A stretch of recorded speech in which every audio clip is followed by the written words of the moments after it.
Hello dear ninth class students, this is Anuradha, your science teacher. How are you doing children? Hope you all are doing very well. We were reading 8th chapter. हम 8th chapter पढ़ रहे थे बेटा. Today I am going to read the next topic of this chapter, uniform circular motion. एक सार गोलाकार motion, गति. When the velocity of an object changes, जब velocity जो है किसी ऑब्जेक्ट की बदलती है तो हम उसे एक्सेलरेट कहते हैं, है ना. ये हम पढ़ चुके हैं प्रीवियस सेक्शन में. जब velocity जो है चेंज होगी तब बॉडी उस बॉडी के मोशन को हम एक्सेलरेटिंग कहते हैं. The change in the velocity could be due to the change in its magnitude or direction of the motion और both. ये भी हम पढ़ चुके हैं कि जो बदलाव है वेलोसिटी में वो हो सकता है उसकी वैल्यू जो आ रही है या दिशा में बदलाव के कारण, या दोनों ही मैग्नीट्यूड भी बदल जाए और दिशा भी बदल जाए, तब भी एक्सेलरेटिंग वर्ड आता है. Can you think of an example when an object does not change its magnitude of velocity but only its direction of motion. क्या आप सोच सकते हैं कि कोई उदाहरण जिसमें कोई ऑब्जेक्ट जो है अपना मैग्नीट्यूड अपनी वैल्यू नहीं बदलता वेलोसिटी की, लेकिन डायरेक्शन जो है बदलता है, सिर्फ डायरेक्शन ही बदलता है. यहाँ पर आपको 8.9 में फिगर में रेक्टेंगुलर ट्रैक, हेक्सागोनल ट्रैक और ऑक्टागोनल शेप्ड में सर्कुलर ट्रैक, ये अलग अलग तरह के मोशन दिखाए गए हैं. यहाँ पर देखें बेटा, let us consider an example of motion of an body along a closed path. चलो ये मान लेते हैं एक एग्जाम्पल, एक जो बॉडी जो है एक क्लोज्ड बंद रास्ते पर मोशन कर रही है. जैसे कि यहाँ पर देखें फिगर्स में, सभी फिगर्स में ये एक क्लोज्ड बंद रास्ता है. ये भी रेक्टेंगुलर भी,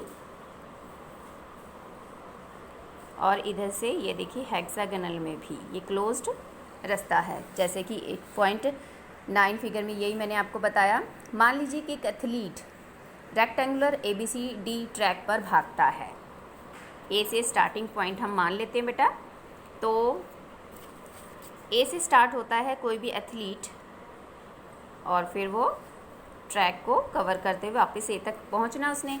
लेट एज्यूम, चलो मान लेते हैं कि एथलीट जो है रन करता है speed on the straight part, जो है वो एक साथ स्पीड के साथ, एक जैसी गति के साथ मूव करता है सीधे रास्ते पर AB BC CD. ये आप मैथ्स में भी करते हैं ना बेटा. यहाँ से AB BC CD and DA ये ट्रैक हो गया. In the order keep himself on the track, ताकि वो अपने आप को ट्रैक पर रख सके. He quickly changes his speed at the corners, और वो जल्द ही अपनी स्पीड को बदल देता है कॉर्नर्स पर. ये कॉर्नर्स हैं जिसे आप मैथ्स में वर्टेक्स कहते हैं ना. How many times will athlete have change its direction of the motion. कितनी बार उसे डायरेक्शन बदलनी पड़ी. देखो बेटा, यहाँ से 1 time, 2 time, 3 time, this is the 4th. हाँ जी, 4 कॉर्नर्स हैं. इस तरीके से उसे 3 बार हम कहेंगे कि वाइल ही कंप्लीट्स 1 राउंड. जब वो अपना पहला राउंड कंप्लीट करता है तो ये क्लियर हो जाता है कि रेक्टेंगुलर ट्रैक जो है एक बार में ही has no change his direction. तो शुरुआत में तो उसकी जो है ही हैज़ चेंज, उसे चेंज करना पड़ा, बदलाव करना पड़ा 4 बार अपने मोशन को, जैसे कि हम डिस्कस कर चुके 1 time, 2 time, 3 time and 4 time.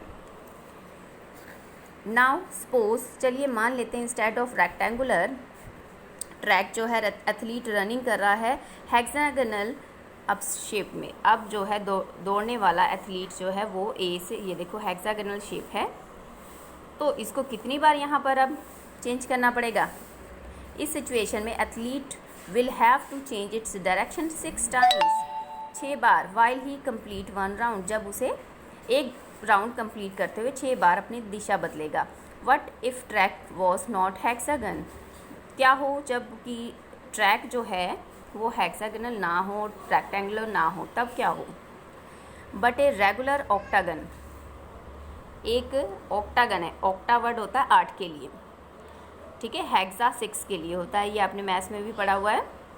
तो बेटा फिर उसे 8 बार डायरेक्शन चेंज करनी है। You can see A to B, B to C, C to D, D E F, E F, F G, G H and H A।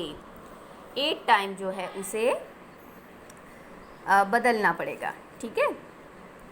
It is observed that as the number of side of the track increases, athlete has to take turn more and more often। तो ये देखा गया है कि जितनी track के sides बदलेंगे उतनी बार उसे टर्न लेना होगा अक्सर। What would happen to the shape of the track as we go on increasing the number of side indefinitely? क्या हो अगर हम जो है ट्रैक रास्ते की जो डायरेक्शन है वो ज़्यादा टाइम बदलें, तो अनिश्चित तौर पर बदलते रहें तो if you do this you will notice that the shape of the track approaches the shape of circle and the length of the each of the sides will decrease a point। देखो बेटा, इस line का मतलब जो है कि लगातार अगर बढ़ता जाए साइड्स इनडेफिनेटली, अनिश्चित तौर पर बढ़ती जाए, तो आप देखेंगे कि एक सर्कुलर मोशन, ठीक है, इसके अंदर पाएंगे, ऐसे भी इनके अंदर भी,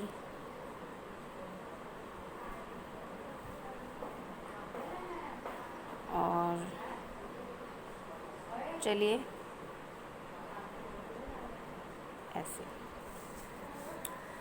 अब जो ट्रैक जो है वो एक जो है अप्रोच करता है शेप ऑफ सर्कल ले लेता है, जैसे कि मैंने अभी बताया आपको,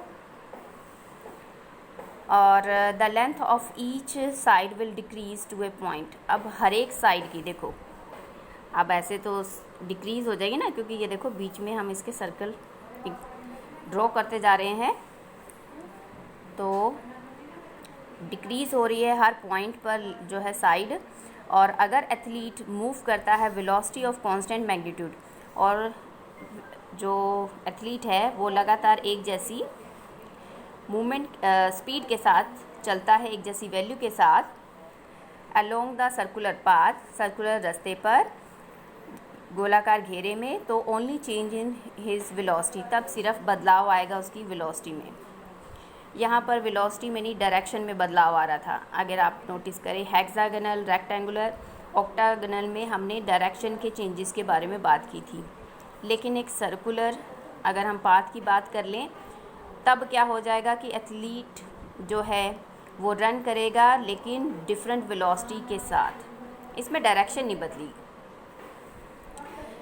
सो अब change in velocity due to the change in the direction of the motion of the athlete moving along a circular path is therefore an example of accelerated motion।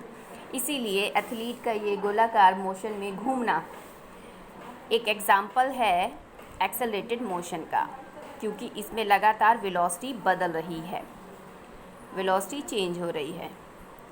यहाँ पर डायरेक्शन चेंज हो रही थी, वेलोसिटी नहीं change हो रही थी। तो बेटा हम पहले जो पढ़ चुके हैं मोशन, वो यूनिफॉर्म स्ट्रेट लाइन पर था, सीधी रेखा पर मोशन था, ठीक है। यहाँ हम ये देखिए, हमने पिछले टॉपिक में जो रीड किया था वो स्ट्रेट लाइन मोशन था, ठीक है। उसमें हमने बोथ डायरेक्शन और वैल्यू देखी थी, जिससे हमें पता लगा था, एक्सेलरेशन वर्ड भी आया था और वेलोसिटी वर्ड आया था, ठीक है, टर्म आई थी। और अब हम पढ़ रहे हैं कि जो मोशन है वो गोलाकार गोल रास्ते पर है, इस दौरान वेलोसिटी बदल रही है, तो ये भी एक एक्सेलरेटेड मोशन है। और हम जानते हैं कि सर्कल का जो सरकमफेरेंस है फॉर्मूला है वो 2πr होता है, और एथलीट जो है लेता है अगर जितना भी समय t time and to go once round, एक चक्कर लगाने में एक बार का सर्कुलर पाथ पर, तो रेडियस r और speed v, velocity is given by v is equal to 2πr over t।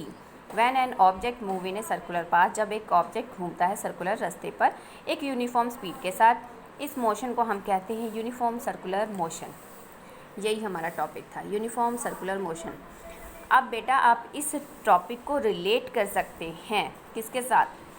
हमारी अर्थ भी तो जो है सन तक एक चक्कर लगा रही है गोलाकार रास्ते पर, ऐसी हर प्लैनेट भी यही कर रहा है, एक गोलाकार रास्ते पर चल जो है राउंड ले रहा है।